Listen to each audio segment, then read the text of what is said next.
face. Guys, hold up. Make sure I don't have anything popped up. Guys, this is Crypto in the Morning. It's your boy GRC. We got KG in the background, founder of Internet Money, in the house, fam. He was here about a month and a half ago. I had absolutely no idea what was going on at the time, as far as Internet Money, as far as anything. I was just trying to learn, just like I am today. But I'm just a little more advanced now, just a little, right? You just keep moving up. You keep having more understanding. All of these guys, I'm just going to say it right here because KG and Sam will love this shit. Freaking flame on you guys right now.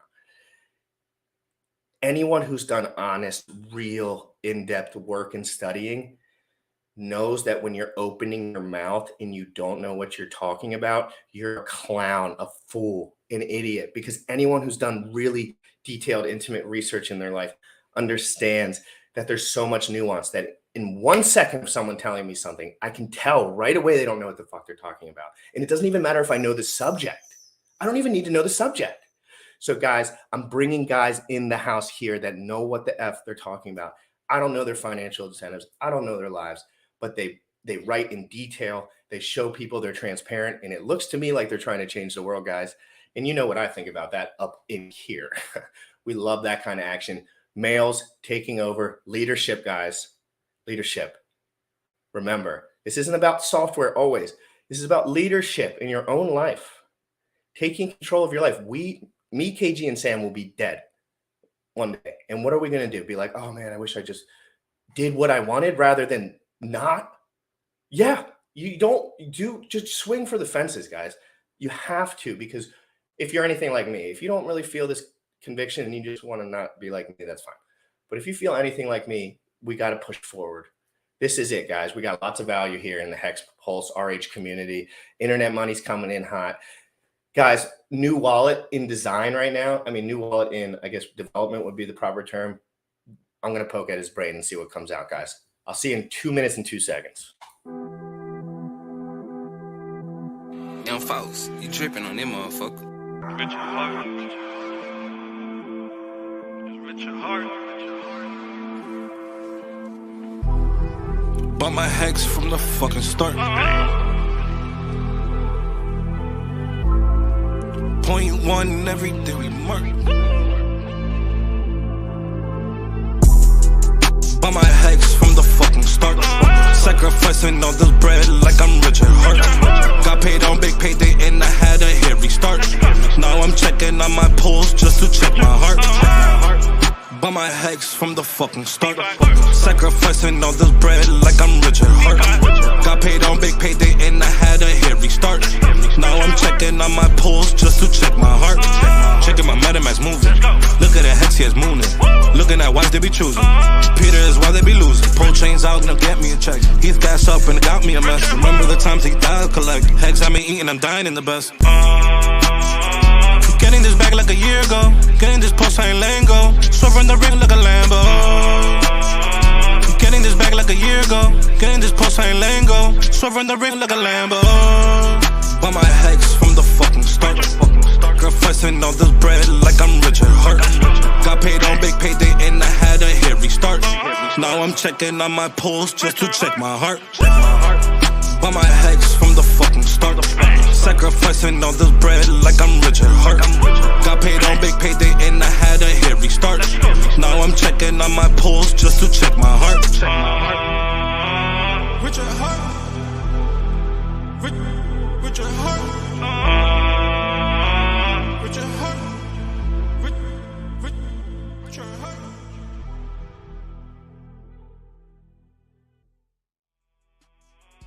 Getting this back like a year ago. Yo, what's good? How you feeling this morning? Dude, I'm doing amazing. It has been an awesome morning. I hadn't been doing any meditation or very little meditation over this past week. And I started back up this morning, just very lightly. I didn't do much this Your morning. audio is perfect. You don't have to talk into the mic. And I started back up this morning. Does this bother you a little bit? Does this bother you a little bit? No, but I'm doing amazing. I was doing some prep for the debt video. there's different types of debt even in crypto, as we talked about. So that's exciting. Thinking about those and the different risk profiles that each different types of debt brings to the table. So I was doing some research on that this morning, got some stuff down at the house. How was your time with your friends last night? It was okay. I enjoyed seeing everyone during the day, but once it got late and people were drinking and just standing there, I just did not want to be there anymore at all. And I left immediately. So basically what happened is, like, when I go out with my friends, I like to like go to like whatever event or dinner they're going to, and then we go to the bar, I drink like one beer and I just get an Uber and leave. And then they get all started because it's like value decrease starts right now. Like, I'm out every time. So guys, let's invite KG on. We got a lot to talk about.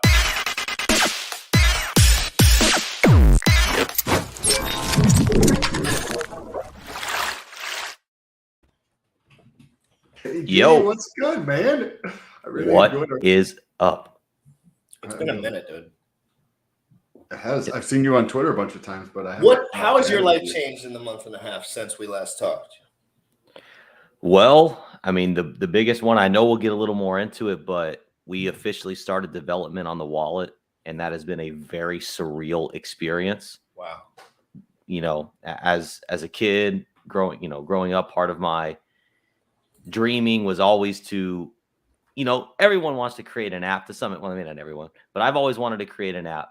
And what more perfect app to create than an app that's going to revolutionize finance? Can you talk about what is that like? Because you're building a team, I would assume. So for everyone, okay, let's start. Let me do my whole show host thing. Hold on. I forgot we're not just chit-chatting. Guys, this is my boy KG. He is the founder of Internet Money. At some point, they had a sacrifice phase, but I believe that's over at this point. If you want to participate in any way, you look them up. They're actually giving a free airdrop if you're on the Binance Smart Chain, interacting with what they're using right there. That's kind of how they're pushing over. And it's a great method, in my opinion. Not a bad method at all. It's pretty cool, pretty revolutionary too. So Internet Money, it's a token. If you want to look into it, go to KG, go to Internet Money on Twitter. They got the links in there. There's a test net, I'm pretty sure. I haven't played around with it yet. That was what I was going to do this morning, but I had drinks last night and I didn't know how to do that. But I want to talk. So that's where we're at, guys. KG is an absolute alpha male. His brain works very well. So tell us, you got this wallet going. Was this something you decided before you started the protocol that you were going to be involved with? Or is it something that it was more just like in the middle, you were like, this is necessary, there's value here, we need this? So the wallet itself was an evolution of our ideals. We started Internet Money because we wanted to create, and we're working, it's an agile process, so to speak. You build towards it. We want to create a form of truly decentralized cash where whales don't control the system, where people are able to transact peer-to-peer, and they can do it on a fast network like Pulse Chain.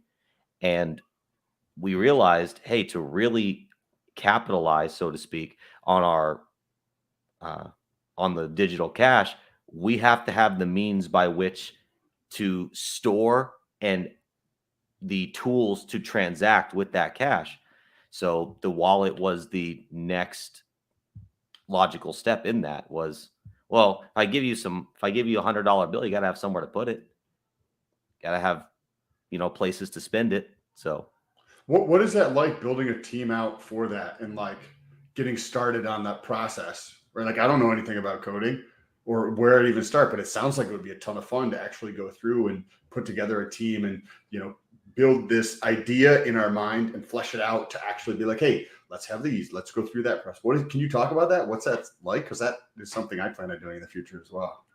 Sure. Up front, it's very overwhelming because it's like, where do you start? It's you set your ship to sail and you're like, yeah, we're going somewhere.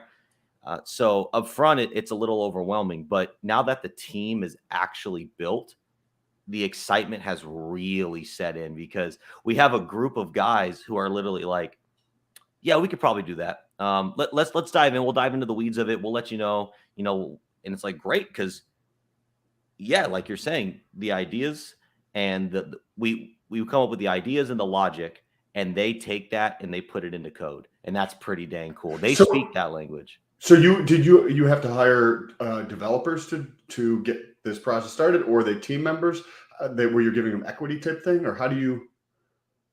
So the developers that we brought on were not a part of the core team initially. We sought out, we've hired them, and we have about 7 developers, and we have a CTO, a project manager, and it's a full-blown team. All right, it's not one guy working on it on the weekend. This is a full-blown dedicated team, front end, back end, the GUI, the graphic user interface. And That's called GUI for anybody who is not techie, I guess. Yeah, it's GUI. It's GUI. And we have a smart contract developer too because of IMD. So we have the whole team bringing this thing to life. That's exciting. Okay, it's cool. So how do you do that? You just be like, okay, the 3 of us, we're going to create a project, and I'm clearly not the tech person on this, and maybe you are. So I'm like, hey, I have this idea for this token to get rid of stable coins, right? How do you just say what it is, and then you're kind of like fleshing out like this is how I want it to work type of thing, and then it's like speaking Mandarin and English. Like I'm speaking English, somebody can understand how to take that English and translate it into Mandarin. Is that kind of like what it's like dealing with that, or is there a lot of clarification type questions through the process? Well, yes, and the step 1 is whoever your team is, you have to come up with your ideal vision and then be able to communicate that vision in such a dry, completely logical way, void of emotion, because developers work in the realm of logic. I want X to do Y to do Z. And then it's back and forth. And I love these types of conversations because it gets super logical. Coding's all. Could you have an example that you guys went through without just something that you were like back and forth where somebody was like, here, this is what it is, or what they want it to be. And like how you went back and forth down that rabbit hole to be like, okay, this is what it needs to be. At the simplest, you distill it down to the logic. Sure. So there's a community built site called hexpulse.info, and the developer, it's not anything to do with us, not on our team or anything, but the developer behind that site is a really cool dude, and he's very, very smart. And when we did our sacrifice, he put us on his website, and we were going back and forth about the logic behind the sacrifice numbers. And so I originally was telling him, okay, this is how our sacrifice works. And he goes, so do you mean like this? And I was like, kind of, but like this. And then we literally just the high level became too abstract. So then we started to reduce it to the ridiculous of like using very basic numbers so that we both understood that each other understood what each other was saying. That's like the most prominent example, I guess. And you probably have to do that over and over again. Yes, that's awesome. Yes, it is. I don't know how you guys do it, but I'm more. That would be so much fun, dude. You don't think it would be fun? No, it would be fun. It'd be cool to have a team and like if people that knew what they were doing in each spot, and you could just talk because like again, it's all just like a value flow thing. So it's like you're just creating software to flow this value in properly. So it is as exact as you could be with it. It's just like you were saying, even just the code stuff alone, like you're just talking about the most efficient way to move money. That's who wins, right? Within the most system that gives you the most value, bonuses or whatever, and whatever. So it's so interesting as you learn because it's all so simple at the base of it. And like sometimes I get worried, like when I hear things like Terra Luna, things like this that are complicated, right? I'm not saying that they're anything like your project, but is it fair to say they're complicated? So yes. Like Terra Luna, like sure. If you tell a random dude about internet money and Terra Luna in one day, at the end of the day, he's going to say, I have no idea what either of those things are. Probably. So what I'm saying is like there's a lot of unknowns with all these variables. How does internet money prepare for all the variables of attack? I know you can't say like every specific nuance, but the major ones, right? Like the ones that are blatant to a project, the ones that clearly the UST people probably knew were coming, but they didn't design well enough early on, right? They did not have enough foresight to understand the stuff that Richard, other men could learn after 8 months of the project being out. Give me some of like the insight about the project, the safety. How are you doing things different in order to keep this thing moving in the right direction? Sure. So, well, let me touch on one point before I touch on that point. All the complexity we're talking about here with the internet money ecosystem, our whole mission and ethos is to make it so that you can, in one conversation, get someone to understand not only internet money, but crypto as a whole. We want internet money to be the gateway, that the Morpheus, if you're a Matrix fan, to pull people out of the non-crypto mindset. So that's what we're trying to do. As far as the foresight, here's where it gets. This is probably my favorite part of crypto. You got it separates the good cryptos from the bad ones. Period. No, literally. If you had 11 years of foresight on Ethereum, you'd have a network that took over the world. But you couldn't. Exactly. You didn't. Exactly. Because scalability, you can't always just keep multiplying things in your head. Even though the numbers are there, you can only, in reality, at some point, you can only extrapolate so much. So again, I know you have to extrapolate some security concern and safety concern. Sure. So my favorite part of all this is the philosophy. My favorite thing in life is philosophy. I like talking philosophy, thinking philosophy, all religions, all philosophies. They're on the table. Let's talk about it. I'm open to it. Crypto is just that. It's just another language and another philosophy. And so when trying to find holes in your theory, you're creating a I can't even think of the word right now. You're creating a whole philosophy from the ground up. You're thinking of the worst case scenario. You're thinking of the best case scenario. You're thinking of all the contingencies. You're thinking of the contingencies within the contingencies. And then you're trying to work out your tokenomics based on all of these things. But what you have to come to accept is that no system is perfect, because humans aren't perfect and human beings are building these systems. So the best you can do is get a group of incredible human beings to try to cover as many holes as you can and save yourself like things in the reserve. Yeah. So that way you can win, because you have to accept situations are going to manifest that you didn't foresee. And you just have to have contingency plans to deal with those situations. And the uncertainty of like, it could be a situation that and it probably would be a situation you never thought of before. Hey, is there? Oh, sorry. Excuse me. Is there an internet money, like 3 or 4 minute video that for the fans or for the people, just something, because I got a few texts coming on my phone. Okay, and I'm literally just right there, and they said we don't know what you're talking about. Well, but again, I get these all the time, and it's for every single project that I do. So it's not because this is people are like, hey, is there a little video or something? I'm starting to try to implement this into the show, maybe a couple more 3 or 4 minute videos that we could break down just for the viewers more so, because I look at them before. We don't have that.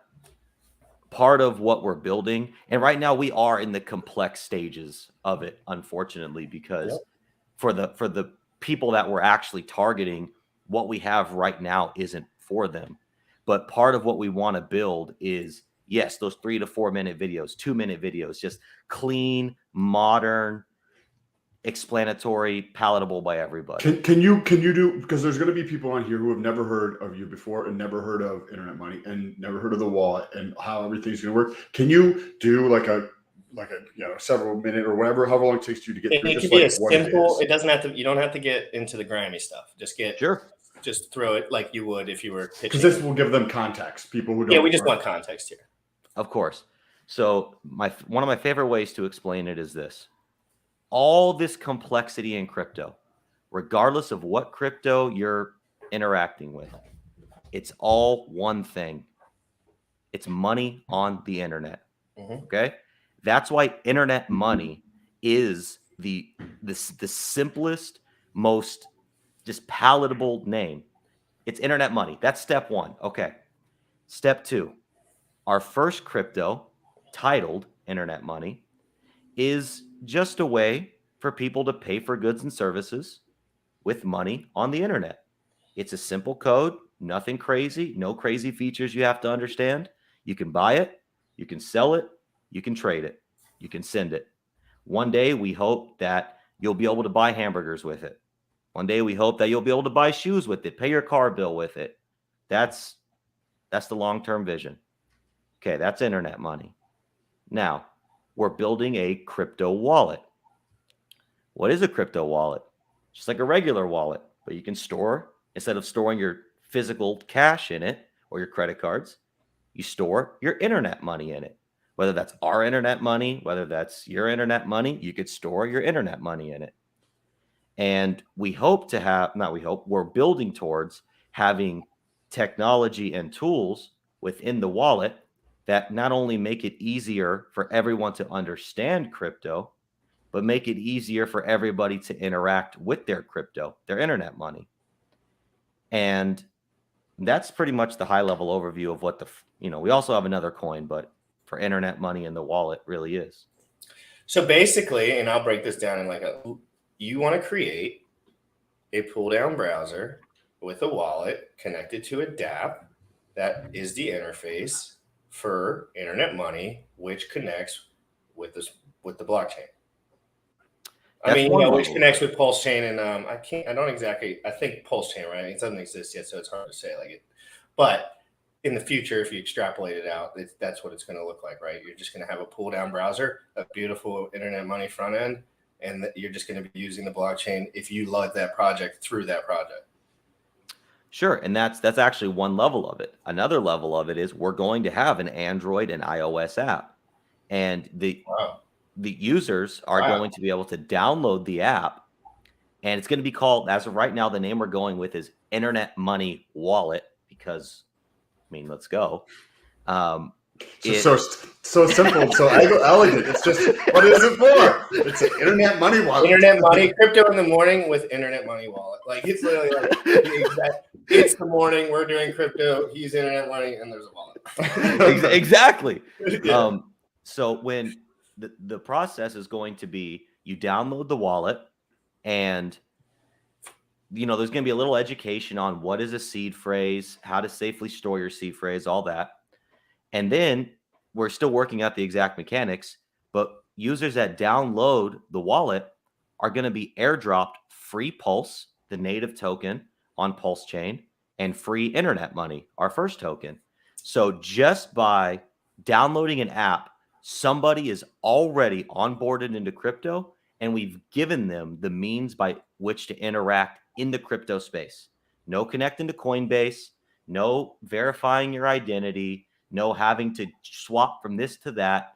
You download an app, which mostly everybody on the face of this planet knows how to do. I don't care if you're 6 or 600, and you have crypto, you're ready to roll. Or in a hut or in a mansion, because I go to Nicaragua for a few weeks out of the year, and they all live on the beach in huts, and they all have cell phones.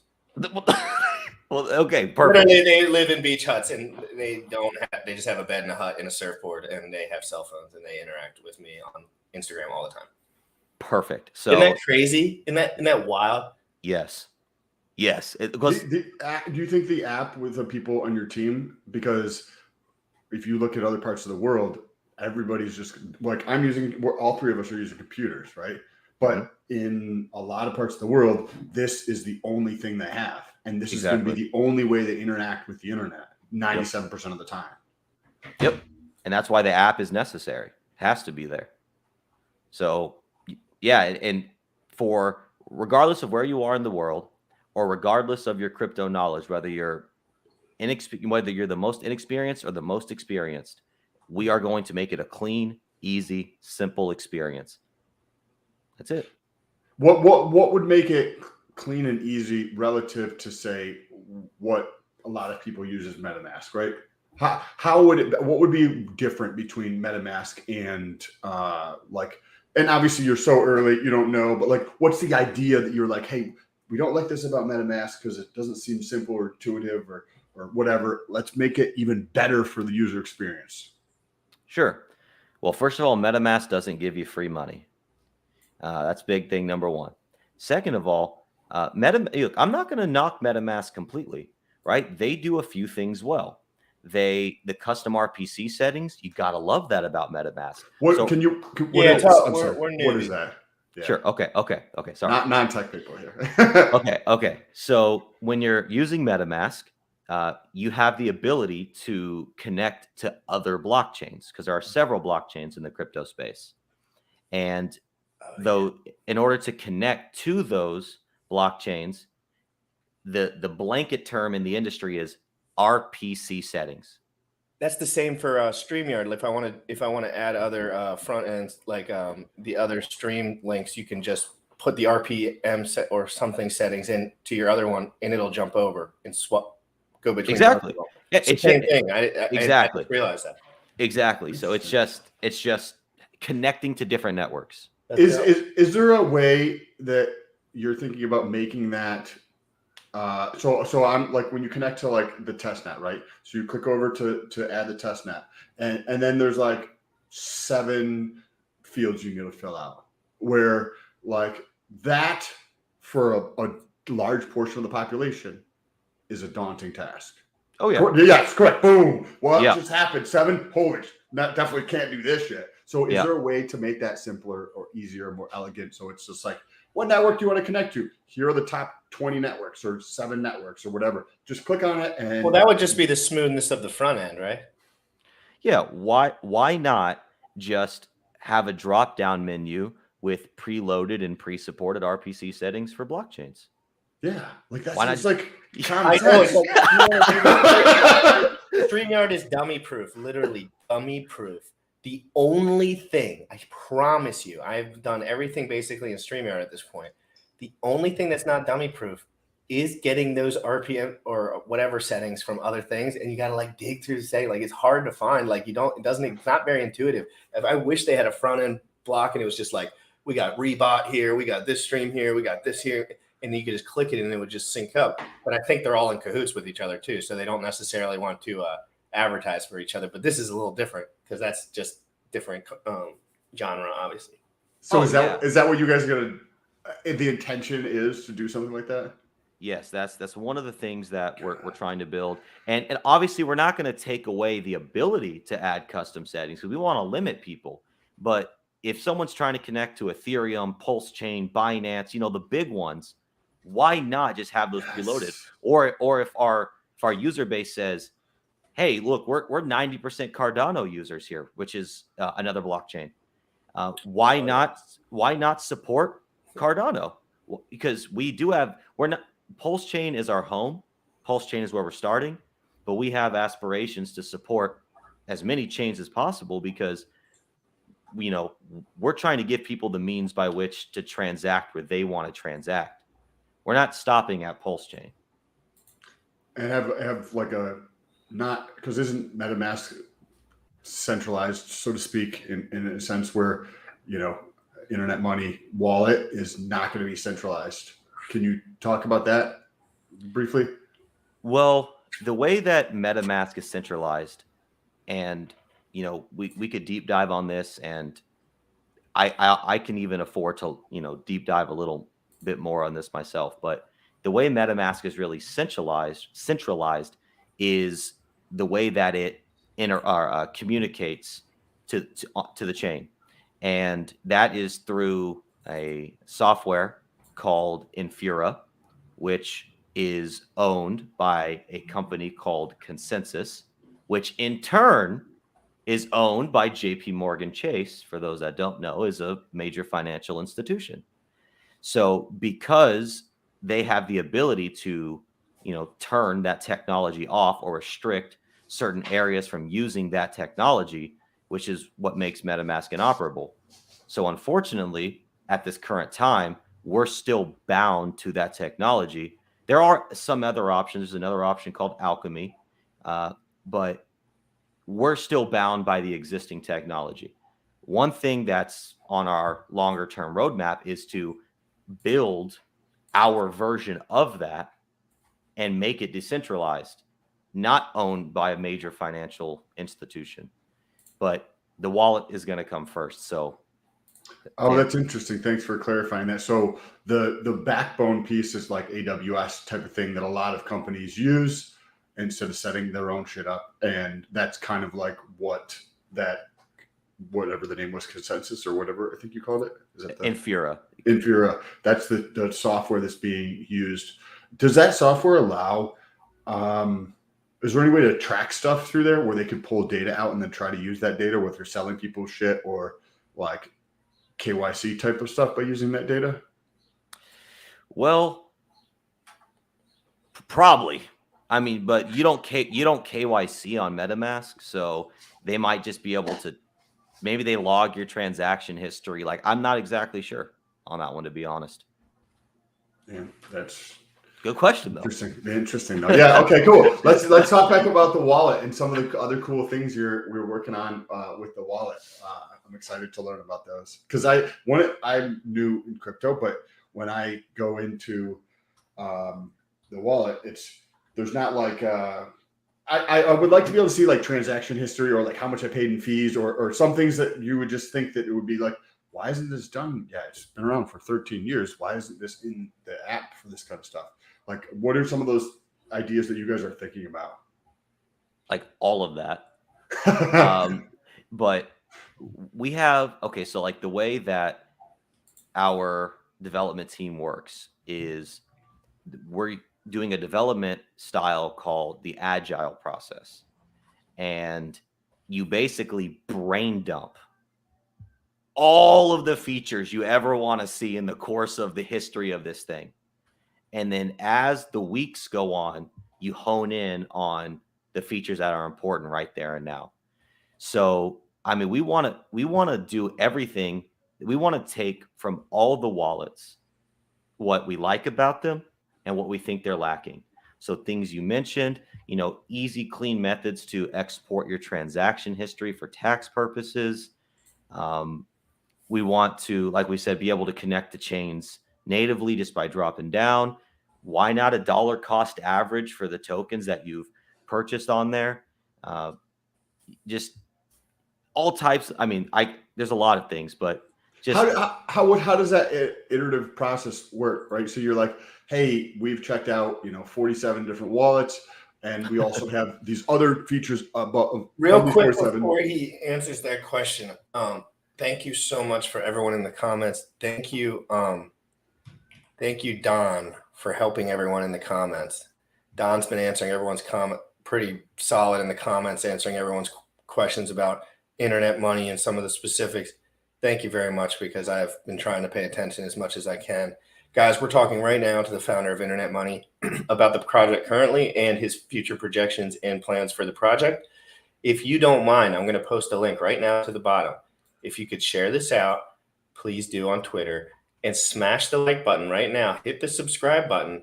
This is information that is very beneficial if you know this when this shit comes out, because guess what? Not many people get this deep into stuff until it extrapolates further in adoption, right? So why not? I'm just giving you free information while I'm learning, because I'm just learning right now, guys. Hit the like, hit the subscribe. Let's get back to the convo and the wallet talk. Sorry about interrupting. That's right. I wanted to ask this question before I got into the next. This is from Hex Love. What is the process for your new wallet to get multiple airdrops? I'm not sure I know exactly what you mean.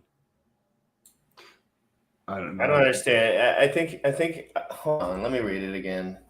What's the process for your new wallet to get multiple airdrops? I don't know if that is. Is he talking about the Pulse and the Internet Money? Oh, possibly. Yeah. So maybe you mentioned that the airdrop. Yeah. So maybe we should explain that a little bit real quick, because we do mention, and I'll just start with this, on the Binance Smart Chain right now, you can actually purchase Internet Money, I believe, and that would make you eligible for the airdrop. It's not an exact fork, but it's an airdrop based on the numbers in the system, I assume. but you can explain that further, please. Sure. So as far as the airdrop, with the current one, for every internet money you own on, or IM, you own on Binance Smart Chain, you get a 1-to-1 airdrop on Pulse Chain. We've already taken the snapshot twice, tested that code twice. It works. It's awesome. As far as how will Keith, you said you were confused about what internet money is. Internet money is an entire ecosystem. We have a token within our ecosystem. So you can call it the internet money ecosystem. Mhm. We have a token within our ecosystem called internet money, or IM. It's just a peer-to-peer digital cash. It's simple. You can buy it, sell it, send it, trade it. That's it. It's just a means by which to pay for goods and services in the digital space. As far as how will the airdrops work on the wallet, we're still working out the exact mechanics of those right now. The way that we want it to happen and are planning on doing it right now is a user will download the wallet. Tokens will just be airdropped. It'll trigger the airdrop of the tokens. There may end up having to be some kind of claim feature, but again, we start with the ideal and we work backwards from there.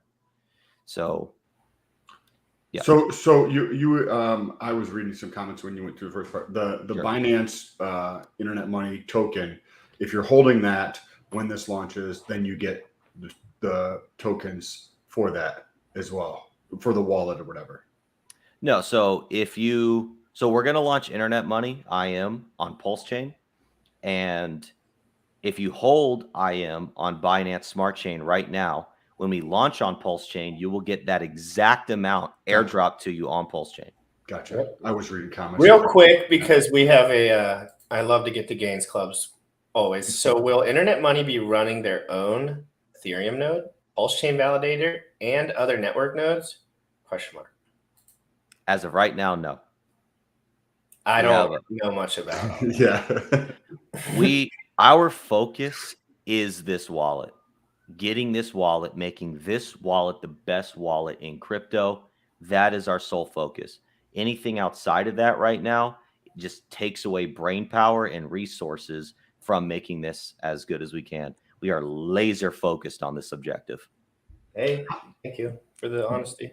Yes. How do you go through that iterative process is what I was going to ask earlier. So you have this laundry list of awesome ideas for features on like things that you would like to include into it, right? Mm-hmm. What is the process you go through to kind of like think about, hey, let's do this one and not this one? So you have to first identify your MVP or minimum viable product, and those are your non-negotiables. And then within the time prescribed, you work off of those. So if your non-negotiables are going to take the full time prescribed, well, then that's all you're going to get out.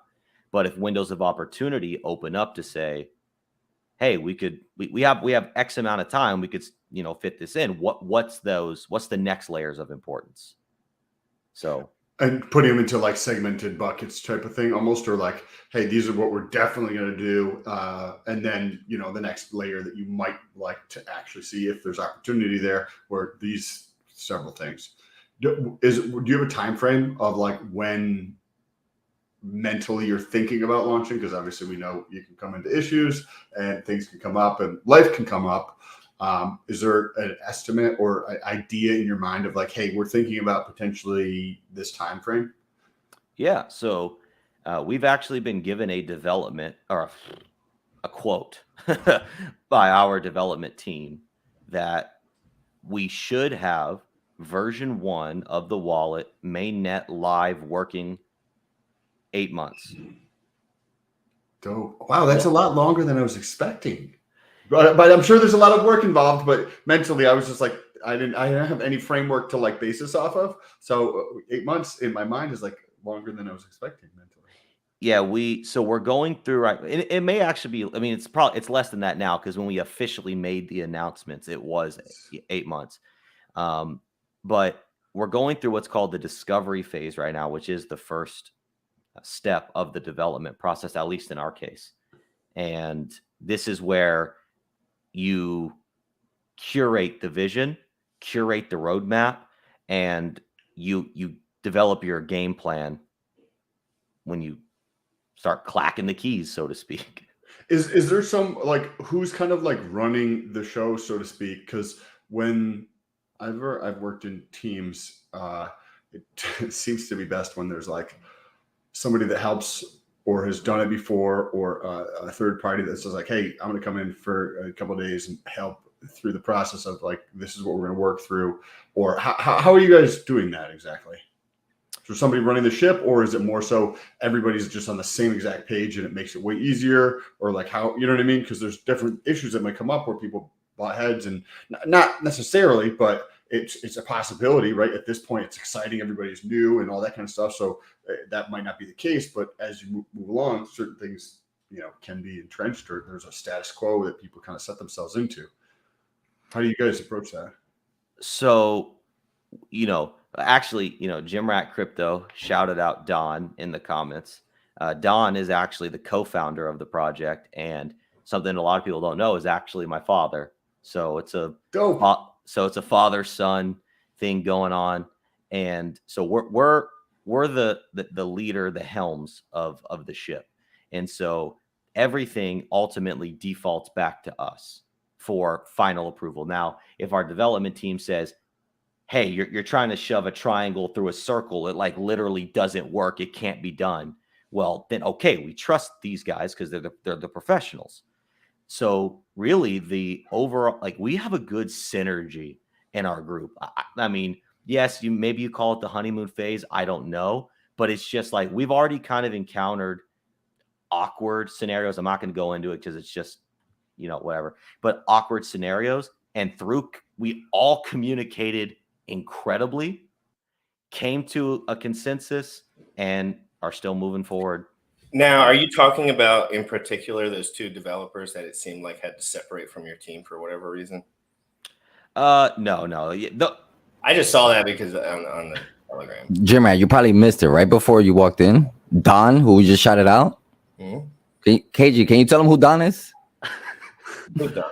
So you shouted out Don. He is the co-founder of the project, but he's also my father. I was gonna say, I knew. Dude. I was like, why does this guy know everything right now? Like they don't understand. 5 seconds. So Let me just say this. Hold on. Let me just say this. As a father, man, that's awesome, dude. That is awesome. Yeah, it's cool. And I hope, also can come to be trouble. We all know. But, in this industry, you guys probably are a little bit more, this is more creative, right? Like, you guys didn't have to do this. Oh, we've gotten into each other.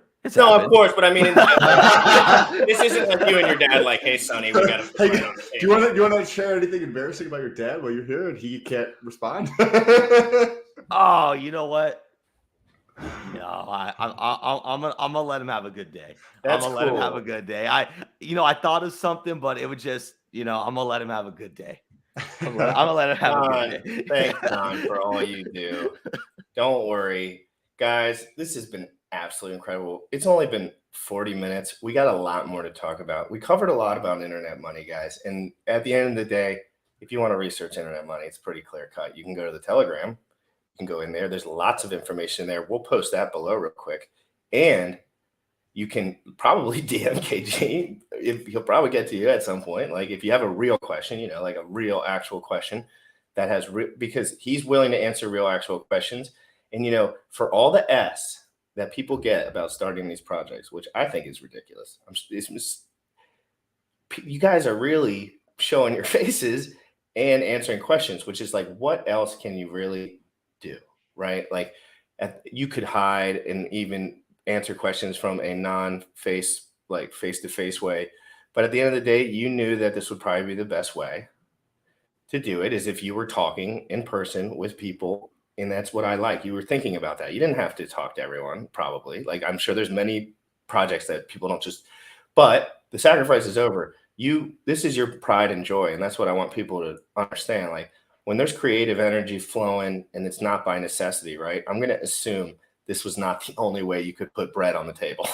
You know what I mean? Like, let's be honest. You could have, this is not a completely, like, this is creative in sense, right? You could do 1.5 million things to make money probably, but you want to do something that will change something and move something forward. And you feel like you have the ability with your team to make that happen. And come on, people that are hating on that, they need to literally be like, nah, they're just not thinking really. Well, I will say that, so I have a wife and 2 children, and my wife is very supportive with just bless her.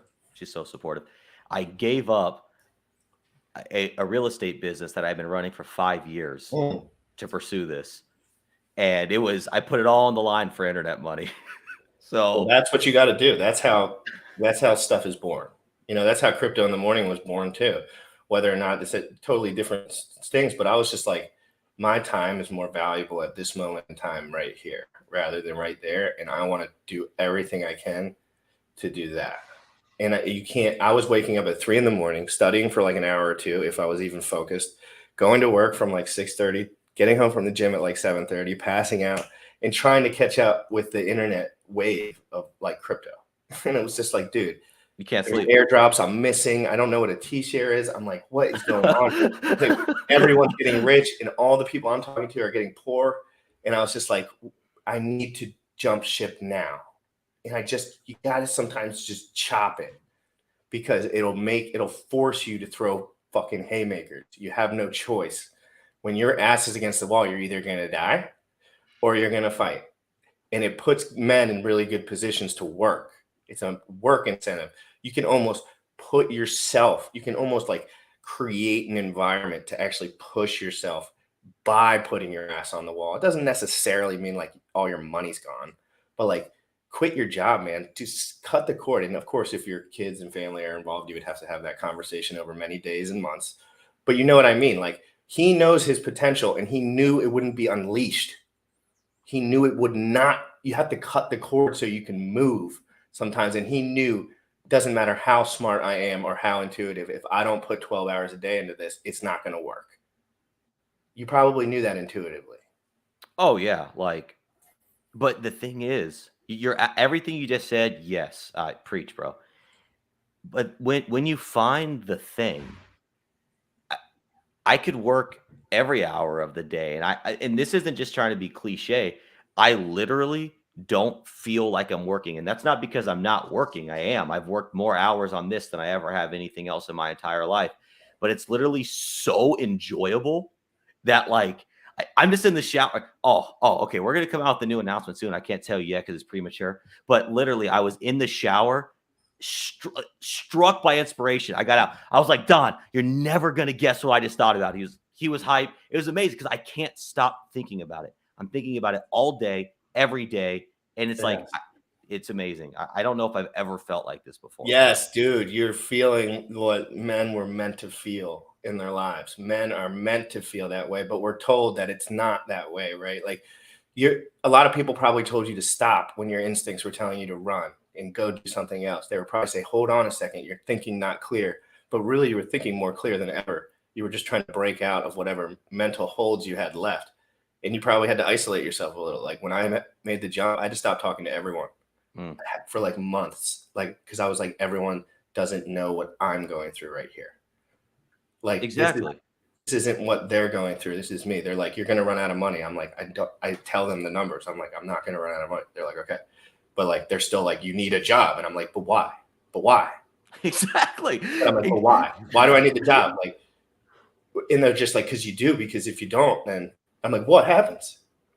And they're like, it's just, and you're like, I'm richer than you. And they're just like, yeah, you're doing it wrong. And then they realize after time, it's like they were sold a bag of lies, and they can either decide to grab that and move forward with it and just take the L, have a great family, and move forward, whatever. Or if you're a man and you want to make a difference, not every person has to want to make a difference. Like, there's many people, lots of girls don't like dating me because I want to make a difference. Trust me. Sure. I'm like locked into my computer 24/7. I want to study more than I want to breathe. I like, you know what I mean? Like, I have to go to a party for a graduation party for a family member after this. And I'm just thinking like, and I love all these people. You know, it's crazy. I just want to work. I'm like, ugh. I hear you on that. Like, I was actually at my sister's graduation last night, and I'm just like, in a way, I feel sort of disconnected because, yeah, I mean, yes, I want to be there. I love my sister, I love my friends, I love my family, but like this, It's time yeah, proposition. It's just time yes, You're super proposition. You're like, passionate. you're yes, just like, I know that as a man, my life has little meaning unless I'm doing what I was designed to do, because that's where all my energy is going anyway. exactly. And for me, it's this and my immediate family. Yep. Like I keep up with my mom, but like, as long as I'm spending time with my wife and my children and focusing on this, like, I'm a happy man. And dude, you're totally right with what you're saying. Like, we are instilled, or like we're programmed from our infancy to live a fear-based life. Yes. And you're never going to not be fearful. You're always going to experience fear because that's just a part of the human condition. But someone I look up to, his name's Bob Proctor. He talks about this thing called the terror barrier.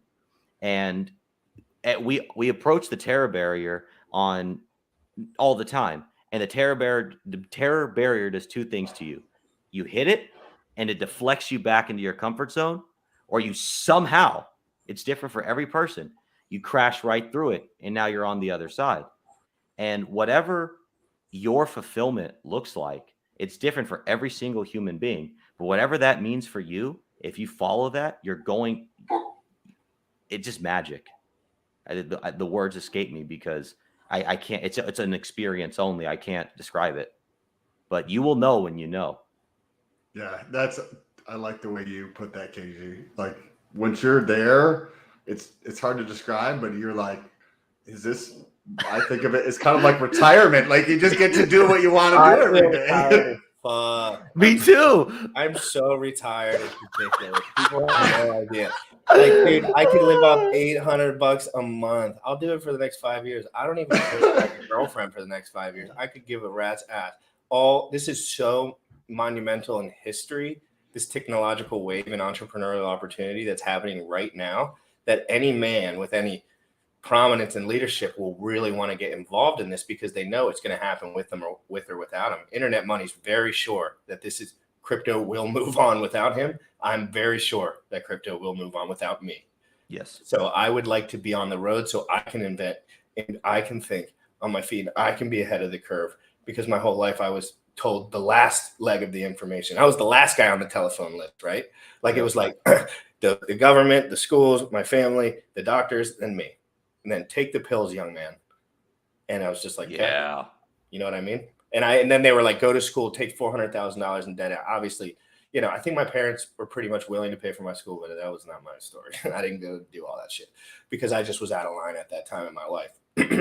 But you know what I mean? Like, I was told that the best thing that I could do is get straight A's, go to school for 8 years, and I would be to this day studying.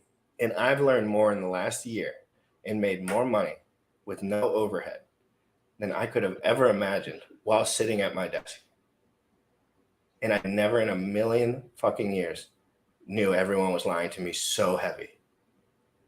Like, they're not trying to lie to you, though. Well, you know what I mean? Yes, someone's trying to lie. At some point, someone's trying to lie to the schools, and then someone's trying to lie to the doctors, then someone's trying to, well, it's incentivization, right? It's lying, but they just market it in. Like, it's like a market in, right? No, Yeah. I agree. I agree. From the top of the system is where the lying happens. But your direct peers and influence, they're not lying to you. They think that this is reality, that you need to do this. And then it's like, save up, buy, get a good job, buy a house, just be happy, and you're fine. Triple jab. Yeah, exactly.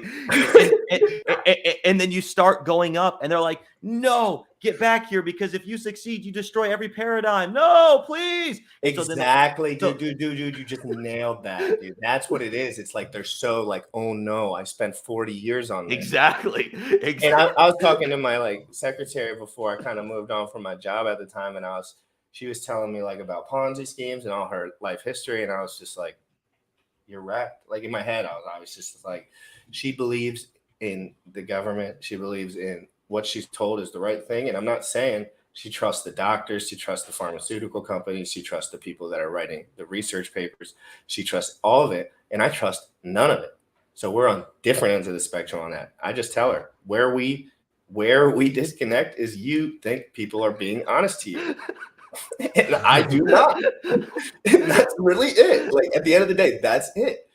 Like, I just don't believe, because what would be the best way for me to get more followers? If I never really interacted with the Hex community that much, I said that I somehow had a lot of money. I made sure no one knew who the fuck I was. And I, jumped into the scene and just started streaming every day and just lying. But I knew intuitively that would only work like all the other shit companies in the world. They just are eventually shit, right? You have to come in and be a leader on the beginning. In the beginning, I'm putting myself in a position that says, I'm going to have the best work here. I'm going to do the hardest research here. I'm going to bring the best guests on. I don't care what the other guys are doing. I don't care what they're selling.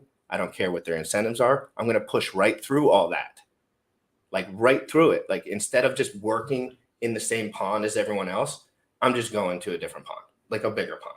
I just want to be in a bigger pond. One thing I don't like about the Hex and RH community is that they like to stay within it a little too much. Oh yeah. Where I like to be like I want to see things. I want to look at everything. You know what I mean? I want to see what's going on. I want to see on the Binance Smart Chain what's actually going on. Where for general marketing and RH's perspective, that might not be the best thing for all his peoples to be doing. But for me, who's doing a show every day, like, I want to be in the position where there's not a person in this world that could come on the show and school me. No one. Sure. No one, like, in this world. Because I feel like that information is open source and I can learn it. You can.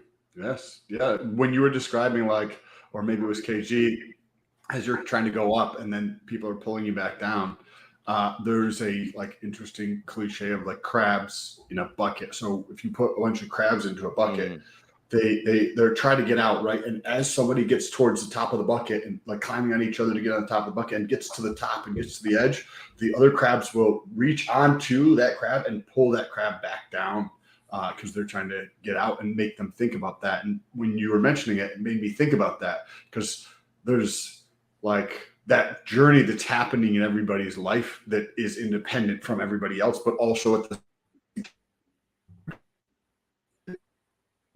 when you were describing that, I was like, damn, this is exactly what's going on with the crabs in the bucket getting out. Exactly. They're changing their life. They're changing their point of view. It's like, it's not just this bucket with these blinders on it. You get to the top of the bucket and you look around, and that's breaking free. And then your friends and everybody else is just trying to pull you back down. But then there's like another subset of like crabs that you have to like climb to the top to, right? Like, I love mastering something and just moving on. Like we did bodybuilding for a decade, right? Like, that's locked in. Like, it's not going anywhere. If I do crypto for a decade and I obviously keep up with the Joneses, like, you're gonna be a freaking genius. Like, because you're going to have too much insight, way more insight than everyone else. Nobody looks into anything. They just copy and paste. You have to be creative when you think, especially in crypto, because we're talking about future projection always. We're talking about an adoption rate that'll be at 50% from 3% in 5 years. You have to extrapolate. What do they say when you're building? I was reading I'll do a little brain brag. I was reading the ADA white paper this morning, and he was talking about like the 3 problems with all cryptocurrencies, right? I can't remember the exact verbiage. I wish I could, but one of them was I can't remember his exact words. Scalability was one, right? Like, that's always, when you're talking about crypto, you're talking about scalability, period. Like, that is like, that has to be on your, that is what you're doing. Yep. You're literally doing software to scale. Like, that's all it is. And then, but I can't remember what the 2 things else were, but like, basically it was just the way, this is just as simple as these 3 things. And it's just reading these white papers and getting insight. Like, it's not, people just want to say ADA is a scam, right? And I hear it all day long. All day long. First of all, I'm doing the most comprehensive breakdown on ADA on the entire internet, by the way. The most comprehensive breakdown in a video form. It's going to be my first video I ever post. It's going to be that's the longest white paper I've ever read. Hell yeah. So, and I'm going to show everyone the truth. not what everyone says. And the truth might be ugly or really nice. I don't know yet. But I'm going to show everyone the truth, an hour long, every documentation. Like, I'm going to pull up everything about Charles, about everything, because I want to be done with this whole, like, we don't read the white paper, we don't look into anything, but the coin goes up and down, but the wallet doesn't work. But because yes, some of it is a scam, but if you really read the white paper, what did Charles want the whole entire time? Adoption worldwide. That's why he left Ethereum. He thought it wouldn't work the way he wanted it to. So when you have to project, just like we do with Hedron, you have to project out sometimes. Like, you have to look, what did they want? What was Alex thinking, right? You can't just be like, Alex is stupid, he gave everyone free coins. Like, how dumb are you? Like, this man, this is his life, this is his project. You have to think deeper than this. He was thinking about adoption. He was thinking about the B share. He was thinking about the whole thing, and people just want to say, oh, all the whales can just dump all their bags at every moment. It's over. Well, because that's where most people stop in the crypto space is does number go up? And sure, that is an important feature, because I don't want to spend my money on something and number go down. But if you know who is behind it, you know who they are as a person, you see the philosophy and the ethos of the project, it's beautiful. It's literally, I can't think of the freaking word right now, but it's like creating a thought movement or something. Like, each project represents a thought movement. I mean, or it should, right? I mean, but it's like a mental virus, and the quicker and stronger the mental virus is, and that virus is a representation of the idea, and the stronger that mental virus is in terms of how quickly it can spread, can be an adoption, right? And how long people can actually hold on to it.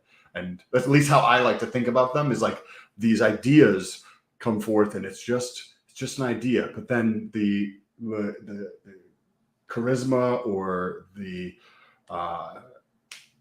ethos of the individuals behind it, what it does or what it's supposed to do, all of these things are like the pieces of that virus that's in people's minds, and it continues to spread or doesn't, depending on how everything is structured together.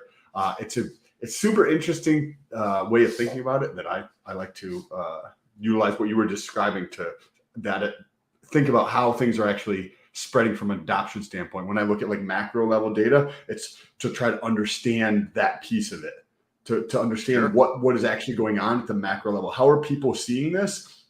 Because then you get to understand the potential implications in terms of adoption from that, how shit is actually spreading. Sure. Yeah, I wanted to, unless GRC has something else here, I wanted to ask you, we had talked 2 months ago or a month and a half ago about the ability of the wallet to swap between things like you can in MetaMask, right? But where there's the fee that's involved goes to the token. Have you guys thought more about how all that's going to work? If so, I would love to hear more about it. Sure. So that's actually another thing. You know, I saw someone in the comments too. It's not important, but to reference that, one thing that makes our wallet different than an RH wallet or any other wallet in the crypto space. This is the first wallet in the crypto space doing this. When you swap from one token to another in a crypto wallet, there are fees associated with that swap. For example, MetaMask charges a 0.875% fee of whatever token you're swapping out of. Where does that fee go? Theoretically in MetaMask's pocket, doesn't go in my pocket. And where's the development on MetaMask? It looks the same for at least the last 2 years. It looks exactly the same. So somebody is getting very, very rich. Now, that's not decentralization. Okay. So we created a token. It's being developed currently called Internet Money Dividend. And the holders of this token will receive a portion of the fees that the wallet generates on Pulse Chain. Literally, 100% of the fees that are generated are directly correlated to 100% of the token supply. That's it. There's no extra, you know what I'm saying? Can you explain that in more detail? Sure. So first of all, our fee is less than MetaMask. It's 0.729, so it's about 0.1% lower. Also, so there are 2 billion IMD tokens. What is an IMD token? Internet money dividend. Okay. Yep. 2 billion IMD tokens. Those 2 billion tokens represent 100% of the fees generated.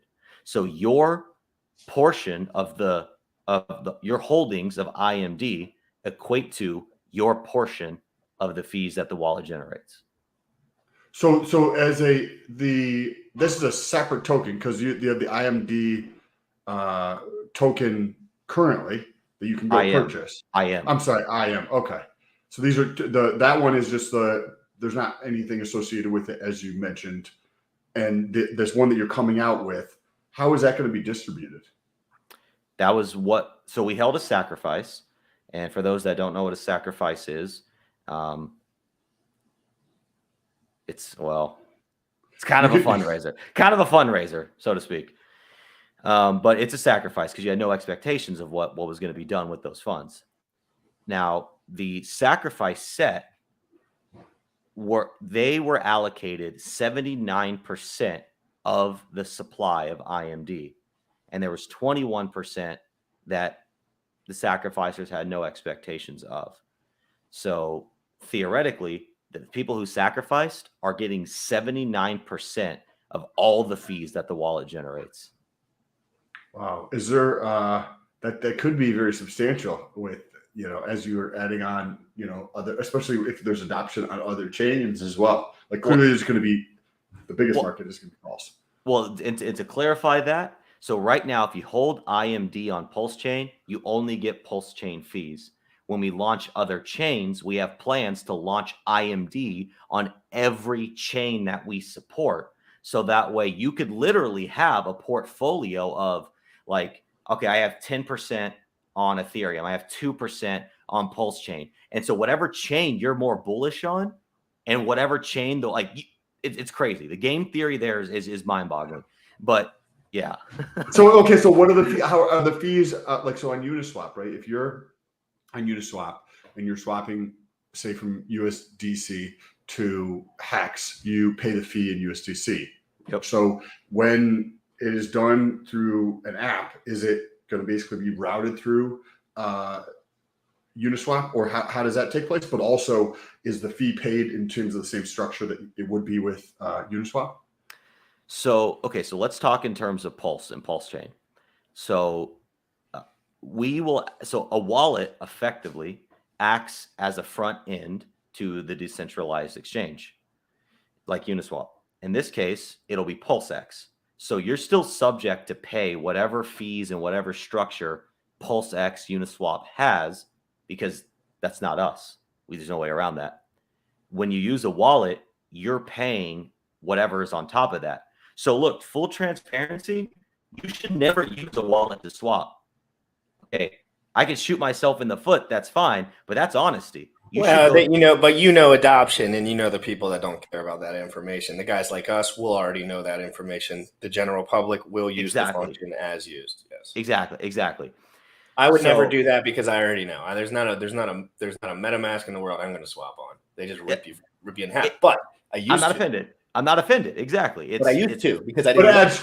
But it also adds credibility, KG. Like, and I'm sure you are aware of that, and Don's aware of that. Like, by coming through and saying, "Hey, this is a feature on here that just gives it so simple. Yep. All you have to do if you want to swap for something and you just don't understand the rest of this stuff, you can just swap in here. Yes, it's obviously more expensive, but like coming through it and telling people that." Right, like if I have a company, if I tell people like, "Hey, yeah, you can buy this shit anywhere." Like, here's a company here's another company that I trust. Right, like It adds credibility. I couldn't care less if they buy it from me. Like, do what's right for you. If this is right and you trust me and you think this is good, buy from my shit. If not, here's a company I trust, kind of thing. And that's effectively what you're doing. It's building the trust with the community by being honest about it. Right, exactly. And if you use a wallet, it's fine. It's an easier process. You're paying the convenience fee. So if you're okay with that, it's fine. And then, so whereas MetaMask will take that out of the asset you're swapping from, the way that we are planning on doing it right now is you're just paying the fee in Pulse. So you would just pay extra Pulse on top of your gas fee.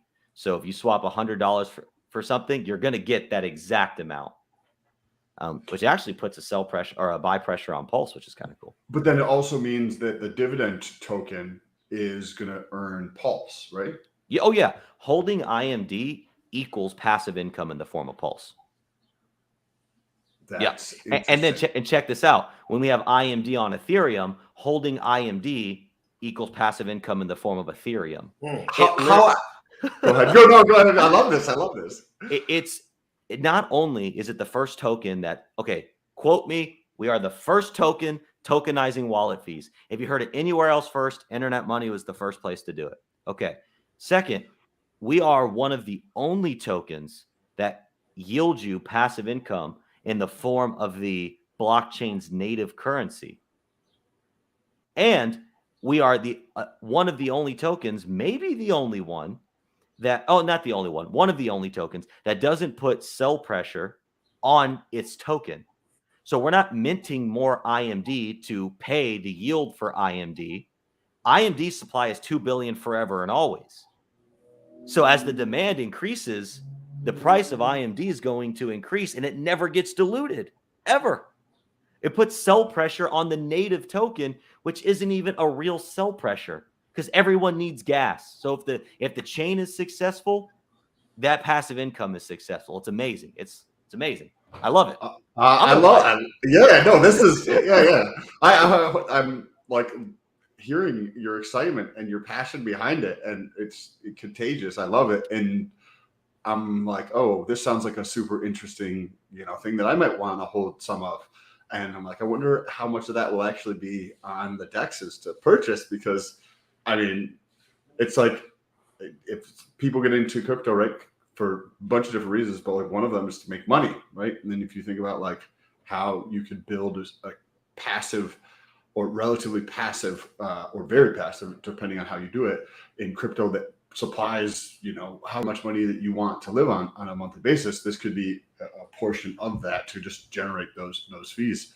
I love that. So how are you going to do the distribution, or have you got there for the other networks? So the way that we are planning this now is you will be able to claim the Pulse that you've earned by holding. Oh, this is another beautiful thing. You don't have to stake IMD. You just hold it. So even if you're not holding IMD in our wallet, if you're holding it in MetaMask or whatever wallet supports Pulse, you still earn your Pulse. How do you get the Pulse? Okay. So this is how we're planning it right now. The fees are going to incur in the wallet. Those fees are going to end up in a pool, but maybe a smart contract. That pool is going to know that this wallet that holds this IMD is entitled to claim X amount of Pulse from the pool. And that balance updates every day. Here's the beautiful thing. This is where the foresight comes in. You're like, so you could claim as frequently as every day. What happens if you go to prison? Why should you lose your passive income? You want to claim it in 15 years? Go for it. It's going to sit in that pool until you claim it. And even if you sell your IMD and you don't want the tax implication, it's going to remain in that pool. That pool knows that your wallet address earned that Pulse, and it will sit in there till you claim it. You won't get more, but it'll sit in there. KG, have you guys thought? I'm sure you've thought about this. So there's going to be a boatload of people who, probably not a boatload of people, there's going to be some percentage of the people who buy this token who don't understand the token, and they're going to buy it and sell it. And that means I could buy something that already has a reward attached to it. No. Because when they sell it, you don't get the initial share reward. No, you don't. The rewards that have been earned stay with the wallet address. So you're saying that what do you do about as they sell and they lose their benefits, only the people remaining get what's the rest of the pool? No. So what's earned up to day 16, and then I sell at day 16, day 0 through day 16 stays with my wallet. I sold it, Yep. so from 17 on goes to the new person. But Exactly. there's gonna be people who never claim.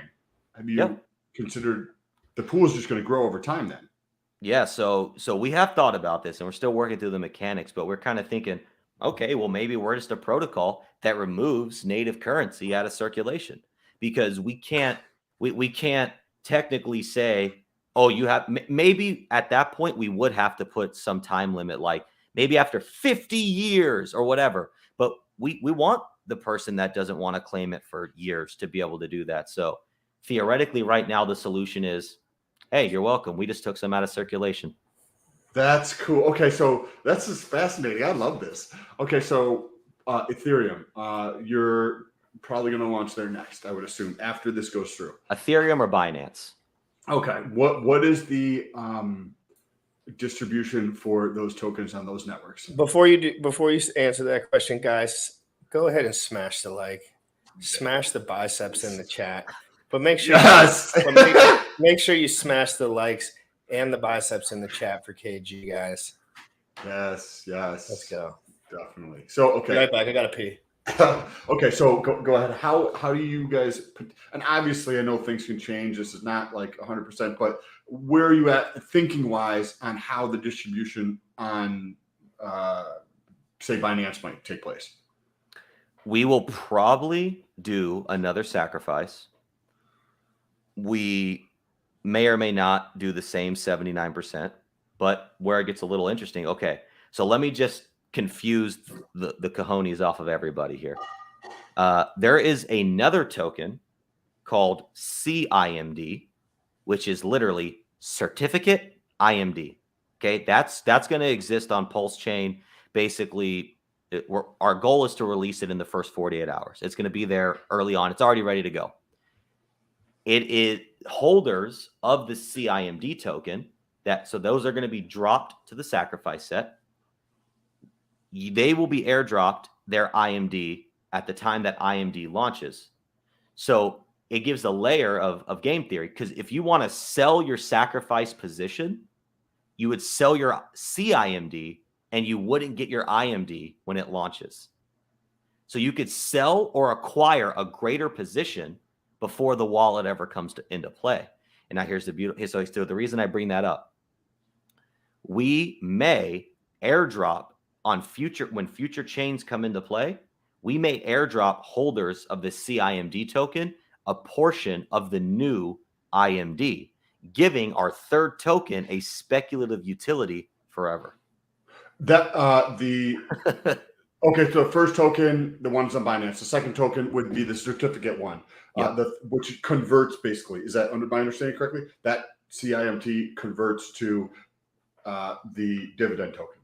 Doesn't necessarily convert, but by holding the certificate, you get airdropped the IMD.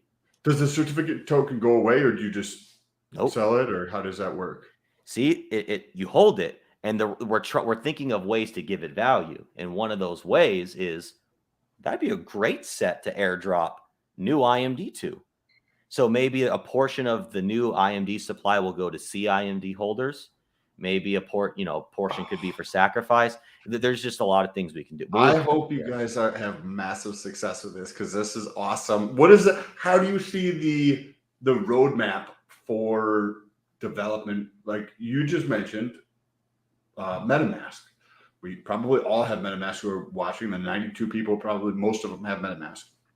And I'm new, but you said for the last 2 years there hasn't been development, or the perception is there hasn't been a great amount of development with MetaMask. So how do you see this roadmap taking place? Because as crypto continues to evolve, as more adoption happens in the macro crypto space, there's going to be other features that people are going to want, and people's preferences on shit is going to change and evolve as more and more people get on there. So how do you see that taking place going forward from a development standpoint? So say this comes out in 6 months, whatever it is, time frame, 9 months or something, whatever.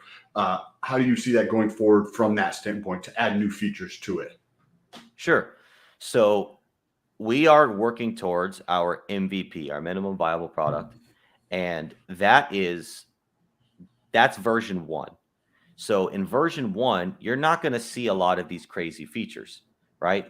In development, the advice that we've been given by not only our developers, but just by building up to this point, developers we've talked to, is release in stages. So we want to get a functioning wallet that performs the basic wallet tasks, maybe a cool little, ooh, that's exciting, and has integration with IMD. Once that is out, once that has been battle tested, we will start to release update packages like enhanced security packages, multilingual packages, this feature, that feature. They'll just continue to come out. If we get feedback and say, oh, the interface could be a little, more user-friendly here, we'll do a user interface update. We'll continue to build and refine until we're the best product on the market. And then we won't even stop there, because this is where MetaMask shot itself in the foot. You want to hear a mind-boggling number? MetaMask on a daily basis earns between $95,000 and $550,000 a day in fees. Does their wallet, does their app, does it look like they're putting back $500,000 a day into that app? No, Wow. It looks exactly the same. It looks exactly. So yeah, they might be doing stuff on the back end that we don't know about. I don't want to discredit them, but the point is, it's like you should discredit them. When I got into crypto, the interface was nearly identical. Okay, so there you go. So they're the market leader. They made it. It's like they won and they stopped, and that's going to be their ultimate demise, because you got guys like us, a team like us, who sees that and isn't going to stand for that. Yeah, no, okay, this is fascinating. There's a lot of like really positive things happening, what it sounds like, right? Because trying to really take into consideration parties involved, so to speak, so that you get the community involved, right? Because if this is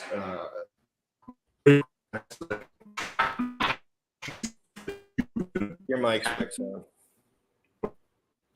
Get your butt out of here. We lost him for a second. Hold on.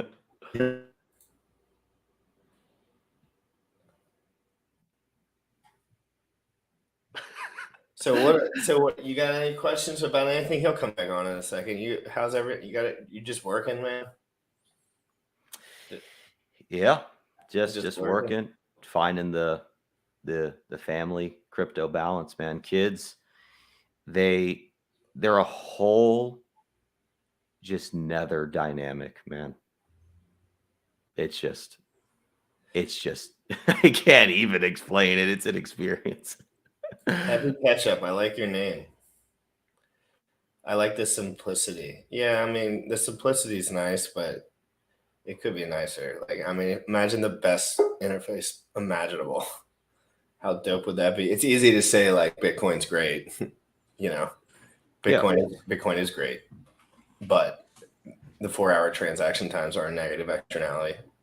So what doesn't really matter what you say about anything, it's positive. When you're talking crypto and you're talking software and numbers, positive, negative externalities and adoption, and that's it. It's like, what's positive about it? What's negative about it? There's always going to be negatives. I always tell people, what's the biggest negative of Hex? If you had to answer that, KG. Oh, you're going to put me in that position. Well, you can't even. There's a million answers for it. I have a good one. I'm not the authority on this by any means. Well, it's like I'll answer it. Wait, you said what's a negative externality? What's the biggest? Because every project has positive and negative externalities. In your opinion, obviously Hex has many positive. In your opinion, what's one of the negative externalities of Hex? All right, so it's the whales, and it's the whales that hold so much of the supply. It's actually one of the features that arguably can keep Hex forever wrecked, because they control the T-shares. They can literally stake for 30 days, scrape off $1 million, and they can keep the price suppressed forever. Hey, literally what he's been saying. hey, dude. Hey, listen, Sam, explain to these people that my brain works fabulously. What have I been saying? And I love Hex. I own Hex. I bought Maxi this morning. I enjoy the product. It's incredible comparatively to most things in the space. And just to underline all of this, general consensus from a group of people that have proven that they are generally good will be generally a positive externality. But what he's saying is the negative possible externality, and I say this all the time, is that you just are, all of us small guys are just end liquidity for the rich guys that are just doing 2-month stakes, while everyone tells us throw your shit 11 years plus, throw your shit 15 years plus. That's not what they exactly tell you. They tell you do whatever you want. But you know what I mean? There's like a 5 marketing. Decent amount of encouragement. Right. So, and then I'm just like, yeah, but guys like Rackham, guys like this, they can just stake every 2 months for the rest of their life. And people are like, but the rate goes down. The rate goes down, but how many billions of dollars do you need before you can nuke something? Cool. And you can't get like if somebody is a whale in Hex, right, and they've got $500 million of Hex, they could take that, or what KG was saying for anybody who didn't understand that, take that portion, stake it out for 1 month, earn $1 million, $2 million, and just dump the $1 million. Like this is what. And yes, over time, enough extrapolated period of time with enough social consensus, it will even out. That is adoption 101. Like that's that, but adoption must occur, right? So we're talking about like people have to continue to want to use this, and what does that would mean the price would have to continue to move in a very favorable way, right? Because we've talked all this big game. So what did Richard do? Richard probably understood this too, guys. Like Richard's probably a little ahead of me. So if you think about this, what did he do? He came out with Pulse Chain, something that could elevate the entire, like just the prosperity of this entire thing. But there still is that negative externality in Hex because you're just doubling the supply and giving it to the same people. It's true, man. And I was thinking about this Keep morning. it real, bro. I'm sorry, guys. I don't play I'm not a slave to any man in this world. And if people could think they know what I think about and what I care about, but I care about the truth. Yes. Period. It's like, all right, I want to speak more authentically right now, but I'm a little scared. It's hard, dude. I get it's like you, Hex bro. is political. Because everybody in the community who is, whatever you want to say, right, is like going to come after you if you like this. But they don't come after me because of the way that I come about it, right? Like, because if you just come about it in the right way, you could be political and correct at the same moment, but it's not easy to do. That's why presidents are presidents, because, well, the good ones, you know what I mean? Like people become leaders. But you know what I mean? The people that become leaders within their subgroup are generally the person who's done the best, right? Like, so in general, like, I think people this isn't nobody's going to listen to this shit, first of all, guys. So it makes no fucking difference. Yes, very smart, educated people might take a few tidbits from this, but we're having a conversation between us three, guys. I'm a new dude. I am going to put all my money in my life's work into something. If you don't think I'm going to research it heavily, you're so stupid. You're dumb. And I hope that you wouldn't want me to be that kind of person in this community. It's stupid. It's sick. It doesn't make sense. But I love Hex more than anything. Like, so far, Hex has changed my life, and not even in a financial sense, in just a mental sense, more than any other thing that I've come across. And Richard Hart has told me nothing but facts and logic about other stuff. I'm not saying like he markets his own brand. He loves his brand. He's going to talk positively about his brand, and he's going to maybe say not as much about the negative. Of course, what? Why would you all talk about the negative of your own shit all day? That's like saying I'm like, if my size shoe was 4 and that was like the part about me I was insecure, that's like letting everyone know that I had a small shoe before like I started talking. It's like that's the one thing that I don't like. So you know what I mean? Why wouldn't he just but when he's talking about other projects, he just is perfect. He nails it. He crushes when I'm thinking about it, at least the way I like to think about it. He really likes to cut through the fat, because in crypto, let's be honest, there's a lot of holes. You can poke at a lot of shit if you know what you're doing. Like there's like if you look into Vitalik and everything and the way things goes, there's holes everywhere probably, but people don't want to dig that much. They just want number go up. But we're going into a recession, so this is probably a good conversation now. Well, here's what makes me really sad. So just like you, Hex was one of the things in crypto that was a Morpheus to me. It introduced me to the most intelligent people I know in the crypto space, hands down. Being introduced to Pulse Chain was game changing, and I love this community. Without this community, I wouldn't be who I am today. But what it's evolved into, it's gross. What Richard honestly has evolved into is gross. You know the Richard Hart that inspired me the most? Richard Hart in his top hat standing in front of the purple screen with not a single Rolex, not a single nice car. Go back to his early YouTube videos. That was the most inspiring shit I've ever seen Richard say. He was a philosopher, dude. And then now he's sitting on a big ass green Mercedes with big peepee talking about his Red Bull Ken peepee. While the Hex price is desperately suppressed, Richard is buying all of this stuff. You're going to tell me none of that comes from him selling Hex? Bullshit. Or are you going to tell me none of that comes from him spending sacrifice money? BS. Because he didn't have that stuff before. Where did it come from? Unless he has some big VC angel investor that's giving him money and say, hey, go market the hell out of this thing. Maybe. But either way, we're onboarding new people. This price is continuing to be suppressed. Richard continues to buy more and more expensive stuff. Dude. Yeah, I mean, at some point, though, like, it's impossible when we're talking about money, right? Let's say, just for example, Richard spent $100 million on whatever the fuck he buys, which I have know nothing about, by the way. I don't know. I've never bought anything over $10,000 in my life. So, but the one thing I understand, I always like to backtrack the person's thinking and then come forward, right? So I like to maybe Richard knew something intuitively, like you were almost mentioning. And guys, this is all speculation. I don't know shit. I'm not a billionaire. I don't know jack fucking shit about being a billionaire.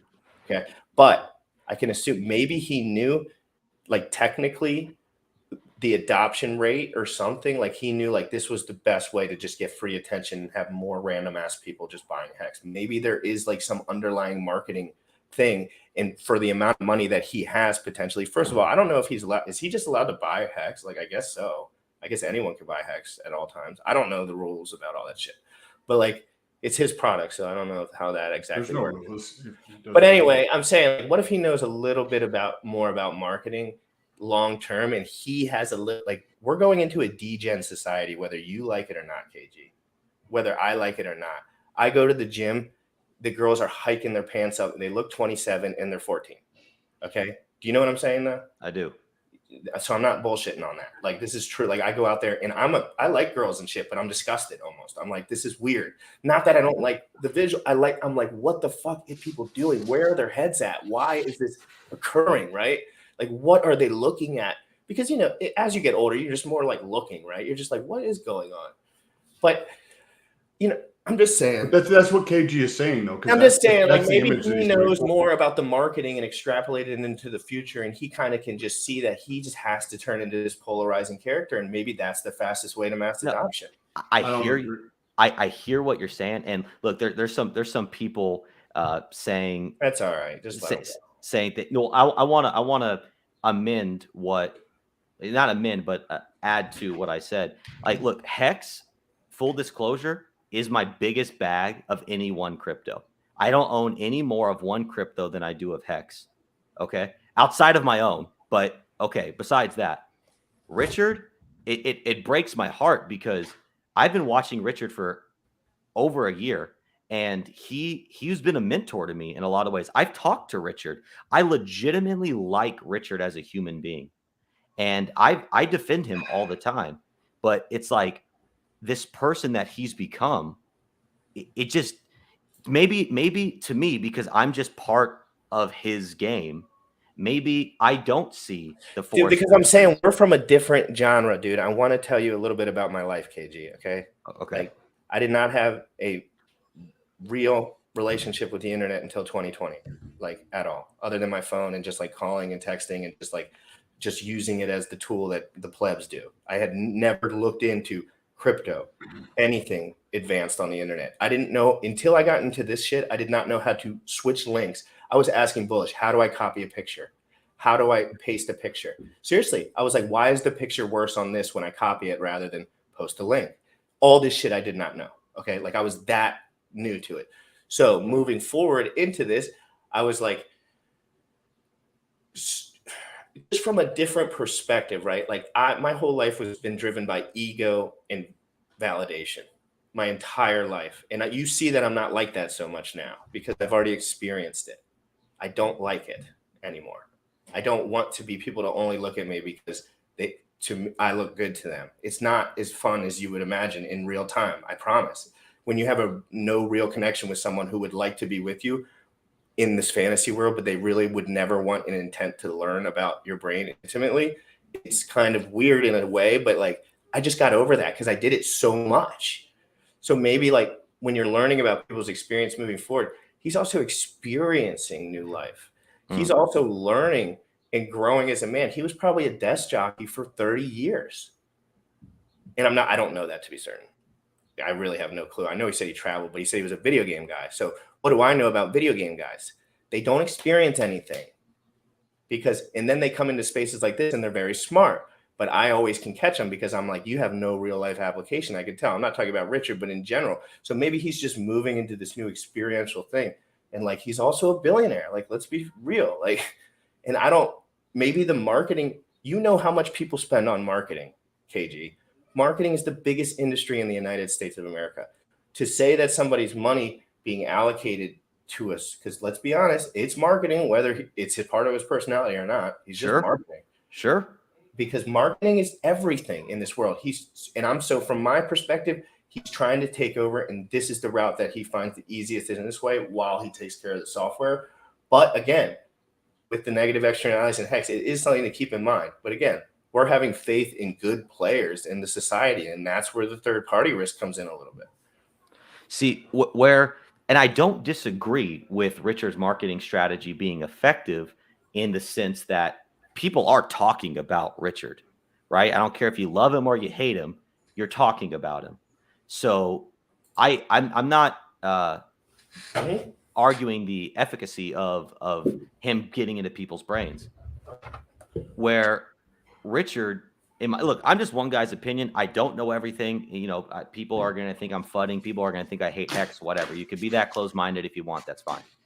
Where Richard, he, in my opinion, would stand to pull in more people. Dude, flex away. Tell people you got a big PP. If you do, what a virtue. Hell yeah. But be lovable about it because he calls people stupid. He literally used the R word on stream. Like, you don't use the R word. Yeah, but again, just to come back at that, like, I've said some horrible things on stream probably, and I probably didn't mean any of them just from the way where I'm from. Like, people talk really, really, really disgustingly dirty. And I don't have any limitations. I have no publishing team. There's nobody here to say, Scott, you can't say this on the internet, Scott. And sometimes I just say whatever I want because it's just rare for a human not to have all these ties, right? Like, we're so used to leadership figures that are injected with ties, people they must please, all of these things that they must do. And he's almost like, since this is decentralized, he's like the first true like decentralized guy. And I mean, he's kind of doing whatever he wants. We could certainly say he's doing whatever he wants. That would be that's fair to say. If you take what Richard says at its word, right, and you believe that to be true, then that this is marketing. Then and it appears to be the case. Like, I don't know the fucking dude, right? But it appears to be that he does have the best interest of the ecosystem in place, right? It appears that way. And if that's correct, he has the best interest of the ecosystem in place, wants to really impact the world and grow the whole thing from a marketing standpoint. It's clearly working. Right, you have more people talking about stupid shit that doesn't matter. Some of that bleeds into Hex, like some of that bleeds into Pulse, some of that bleeds into Pulse X, right? And some of that also bleeds into things like what you're working on, because then there's just like that.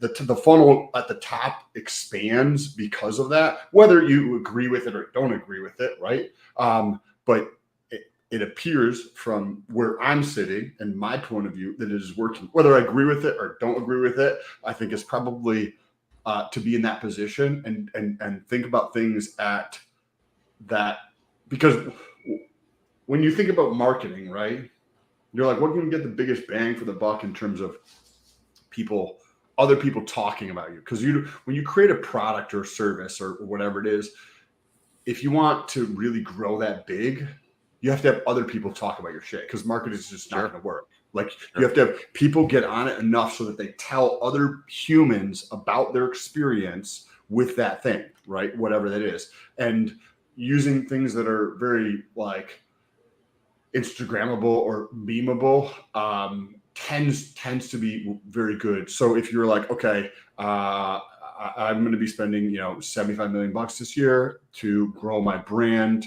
What are some ways that I can do that in a way that is also enjoyable and give me the highest ROI on the $75 million spend? Then, maybe that's testing out different things like purchasing watches and trying to get the community of people who are purchasing luxury watches to understand crypto so that they put money into it, or get more of the voice out there.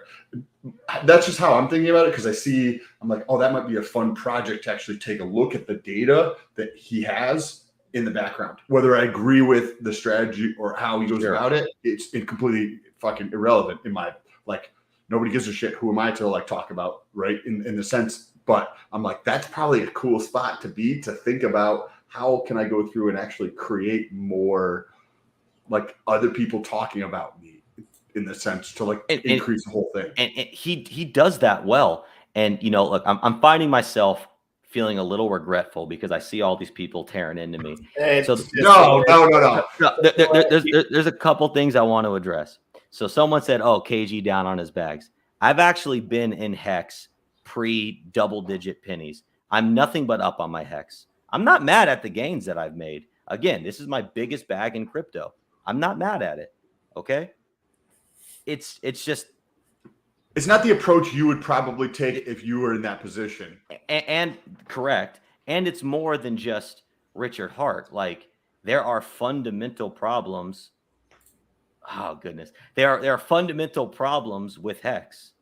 And because they're just, look, I know everyone says the same thing. Immutable code, 100% upside, trustless yield. Yeah, but it's a hyperinflationary token that whales control the majority of the supply. It's a fundamental problem in the tokenomics. It just is. Now, again, I love Hex. This isn't FUD. And please don't take it as FUD, because if I'm FUDing anybody, I'm FUDing myself, and that would be silly. I'm trying to, let's be a smarter, more intelligent community when we go out there and interact with people. Let's not tear into people and say the same program jargon that everybody is saying, but you have no actual meat to back that up. I can get into a conversation with someone about Hex, and I can convert them into Hex from a place of being grounded, admitting our shortcomings, and then capitalizing on our virtues. Not just Hex. Hex is the greatest, Richard Big Pee-Pee. Yes. sorry, I keep going back. No. Yes. Hey, freedom of speech, guys, is freedom of speech. Sure. Sam has trained me for years to not see through regulation when I'm like social regulation when I'm learning and I'm thinking. It's important to detach yourself from that. That's an interesting problem to try to think about. Another idea that I'm thinking about a lot over the last 24 hours. You want to say hi to Roof Dog. What's good? Thank you, sir, for the $5 super chat. Amazing. And thanks for always keeping it real here. Yes, that's all we do. Yes, guys, it takes emotional energy to keep it real, but you do got to keep it real, and you do got to talk through stuff, guys. This is how people keep moving forward. This is how what KG was mentioning. We come together and we come up with better solutions and better ways of thinking about them and expand our points of view on things and to continue to grow. KG and GRC. Mm-hmm. So there's a token idea that I have that I think would solve a problem personally related to stable coins, but I don't have a ton of time left. So I don't want to get into that because I think it would be an awesome conversation for an entire show maybe. But how could somebody go through and solve the whale problem?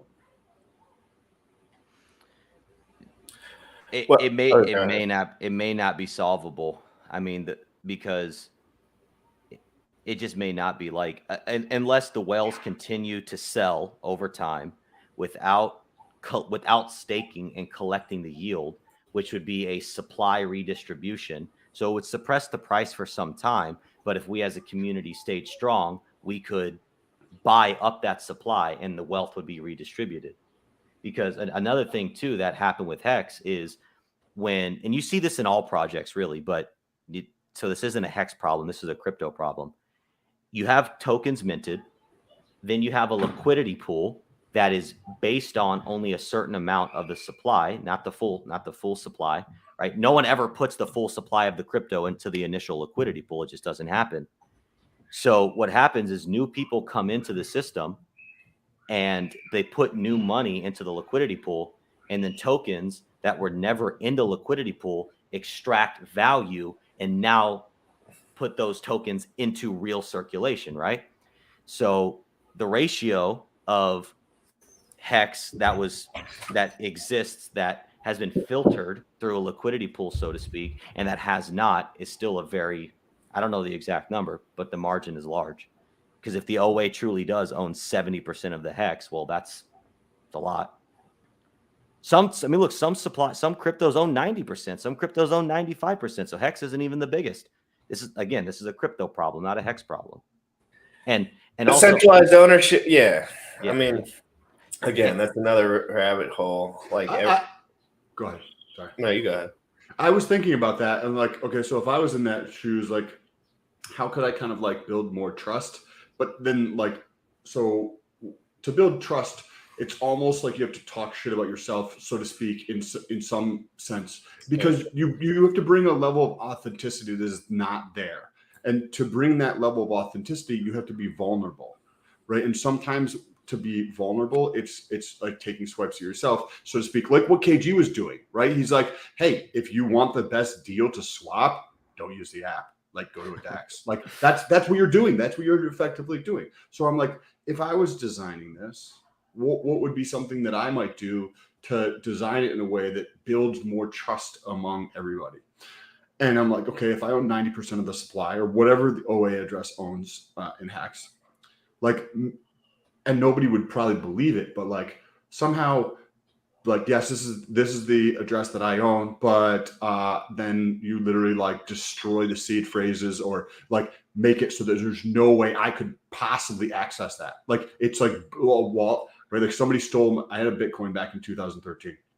Somebody paid me for something, and I had it on an exchange. I came to look at it a couple years later, and the exchange had stolen the money, right? So put it in a way where it is like that Bitcoin that I had that is stolen, or the people who have seed phrases that they misplaced and don't know what they're doing, and that money is just gone unless somebody can just guess what the seed phrases are or something, right? And in a way where you take the 90% and you just destroy it in a way where it gets into circulation over time to get rid of it, but people know that you know for sure I'm not gonna fucking do anything, right? But at the same time, then you're just giving up all that thing. You know what I mean? So it's that's why I said taking swipes of yourself, so to speak, in a way to be authentic or vulnerable, Sure. And yes, I'm being very vulnerable right now. I've literally never expressed these opinions. That's okay. This is where we do that. And it's in a way I have vulnerability hangover because now people are going to think that, hey, KG is a Hex hater. Maybe not you guys, but no, I know, dude. I know. Trust me, dude. If you're going to be a person, just understand, if you're going to be this person that you want to be, you're going to have to just take all of it and just not look at it. It's just, you have to be a leader. But I see it a little bit. I see that as just being building trust, because I think that, yes, I think there's a lot of stupid people, but I think that in this community, there's a lot of really intelligent people who are not just intelligent related to crypto, but they're intelligent in life and they're thoughtful and they tend to be more leaders in their life. And when they hear you talk like this, they're like, yeah, that makes sense. That's actually how a lot of people are thinking. I don't think that it's going to have any type of, I think that what you're thinking is on a lot of people's minds. It's not like it's a bad thing or somebody's like, oh, funding this or fuck that. No, not at all. Like what you're saying, what you're literally saying is on like, that's the thing that like a lot of people are not talking about because of that. They're scared of like the community saying some bullshit and just like not thinking before they tweet, right? And this is how we work through stuff like this. It's not how you ruin stuff. This is how you work through stuff. People have these thoughts. I have these thoughts. Everyone that thinks about these things intimately would have these thoughts. That would be natural. MJ. Absolutely correct, Sam. You are partly a voice of us. You are partly, yes, exactly. You're a shareholder and you are a supporter. And I think it's fair to say that you could see this turning out really well as well. Like clearly. Yes, absolutely. And you're getting again, we were talking about positive and negative externalities, not one or the other. There's both on every token. And you're getting a lot of support you're getting a lot of support. Yeah, I know. Thank you guys. Like, thank you. Oh my goodness. Dude, this is important. I mean, look, you gotta be like this. You have to be like this. Like, I want Hex to win. I even want Richard Hart, like as a man, to win. You know, I mean, him and I aren't best friends, but you know, I consider him a friend, even if that's a friend from a distance. Like, I want him to win. I want him to succeed. He's an awesome dude. And look, I support freedom of speech all the way. I will fight for your right to say whatever the hell you want, whether I agree with what you're saying or not, because then and only then is free speech a real thing. That's what a leader does, right? There's one side who's like, well, you're saying shit I don't like. Shut the fuck up. You should gotta censor him, right? Where people who are strong and confident and are able to actually trust themselves and what they do and how they think about things, they're like, hey, this clown over here might be saying things that are just asinine and horrible for the world, but I still believe that they should be allowed to say those things. And there's that says a lot more about the leadership of a person and how you know what I mean? Like there's one side who goes a completely different direction than that. I have something to go. I'm going to play. We all have something to go do because I have to go to a graduation party.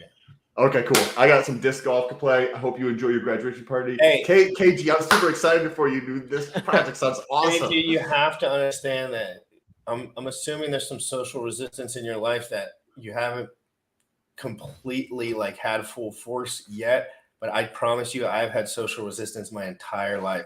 It never goes away. Everyone hates me before they get to know me. Everyone. There's everyone in this chat. Put a bicep in the chat if you absolutely hated me when you first saw me. Everyone.